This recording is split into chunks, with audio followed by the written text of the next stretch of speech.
It's always interesting, isn't it, when royals do things out of the ordinary. Way back in the 1980s, many of us remember, of course, It's a Knockout, which was put together by His Royal Highness Prince Edward. That didn't particularly work out brilliantly, did it?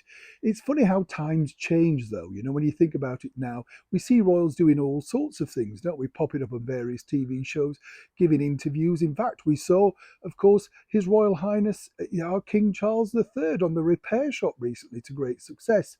This is seen as being an interaction, connecting with the wider public.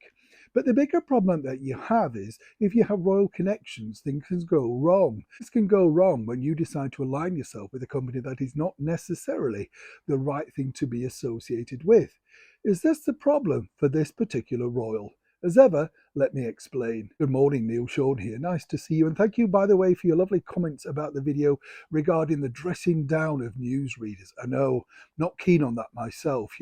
I'm not suggesting that they should all wear dinner suits and everything like that, but it does kind of come away with this thing, doesn't it? Where, have you noticed everybody now has to dress down? If you're inviting people into your home, why can't they be dressed smartly? Why does it have to be what you see every day on the street? We tune in, don't we? Whether it's news, entertainment, films, whatever, to be entertained, to be taken out of the ordinary. Seemingly, even news now has to be made so simplistic that we can all understand it by people wearing sneakers and tracksuits and, possibly what next, scraping their hair back and not wearing any makeup. Who knows? That looks to be where it's going. Back as ever, though, to your royal story of the day. This story really has got a lot of traction over here in the United Kingdom because, as we know, late last year, the sort of royal associate, Mike Tyndall, went into the I'm a Celebrity jungle.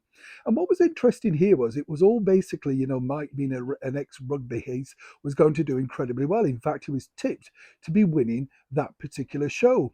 But then it kind of all went wrong because they put in the former health secretary, Matt Hancock, who was picking up £320,000 for his stint. He came out of it more or less the star of the show, if not the winner. Now, of course, Mike and Zara make their money independently from the British monarchy. They're not given any allowance, and simply, they have revenue streams that they have to do. But what's interesting here is that Mike decided, along with his wife Zara, to appear on this particular channel. That's right, the William Hill betting channel, for a sit down interview. Now, many people were kind of stunned by this simply because, of course, it looks like they're helping to promote addictions in betting. Now, you might say, oh, this is ridiculous, but really it's a big thing for someone to be associated with. And when you consider that the Prince and Princess of Wales recently spoke about the problems of addiction and exactly how things can shape up and get out of hand very quickly, perhaps not the brightest thing.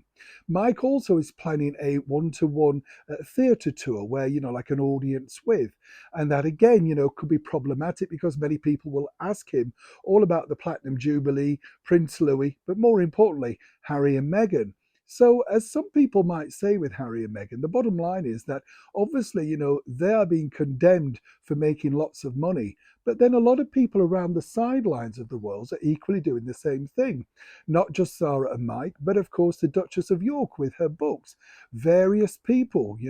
So even though, as I often say here on the show, we like to be impartial, I think this particular problem with Mike and Zara, particularly being an online betting company, William Hill, is possibly not the brightest move to making money that even they could have possibly thought of.